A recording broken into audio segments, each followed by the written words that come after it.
What's up mga yoy? What's up Kuya Nad? Matik mo na yan.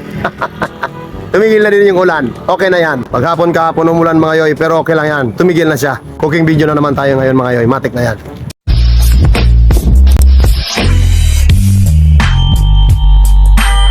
Our menu for today is gulay na water resistant kasi hindi siya nababasa.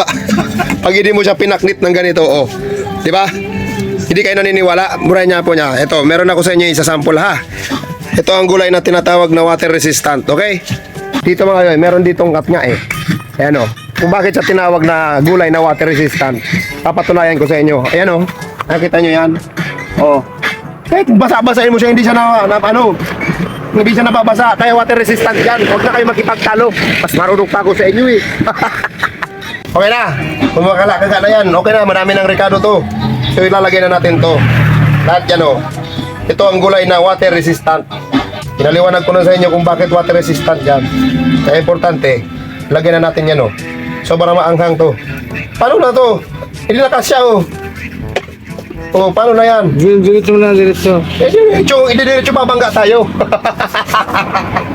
O, ayan na mga yoy. Sobrang na nagbuburuk-buruk yan. Diba? Matik na yan mga yoy. Malapit na yan maluto. Sobrang maanghang yan o. May bangot niya natin na pa. Buray niya po niya. Mapapakanin na naman tayo nito mga yoy. Sobra na yan. Sobrang malasa ito. Ito ang gulay na water resistant. Nabasa na siya kasi pinaknit na eh. Ganun talaga ang gulay na water resistant mga yoy. Pag hindi mo siya pinaknit, hindi siya nababasa. Kailangan mong paknitin para mabasa siya. Yan mga yoy. Titikman na natin to. Ayan o. Puro anghang to na ano ko. Natitikman ko dito. Nanamitan ko. Puro anghang. Kaya pala, dito yung kamay ko. Kailangan pala natin ng magic sarap. Para lalagay natin masarap yan. Pero konti lang, hindi naman sobrang maraming magic sarap. Oh. Ganyan lang. Oh. Okay na yan. Tapos buruk-buruk naman ulit. Bawang sibuyas, luya, okay lang yan. Tapos natok, paburuk-burukin mo, lagay mo yung gulay na water resistant. Matik na yan. Hoy, sigurado mo parantay ka na ha. Ang may dakil na yan, di ka. Ate ka saka. Okay ka lang, be. Ikaw, okay ka lang. May asim kilig pala dito, tapos on trip pa oh. Anis, kabarel yan mas. Oh, ito na. Very malasa na yan oh. Ito yung gulay na water resistant. Tapos meron tayo ditong Redentor at butakal. Asim kilig. Ay, pulay nila natin. Namitan na ito to.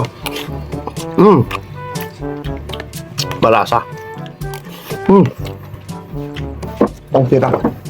Gusto ko mambungag. Sobra na malasa to mga yoyo. Ito pataba pa yan oh. Ko, mainit.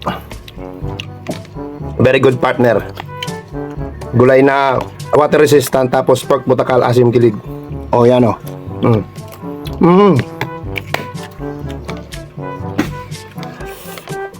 Malasa.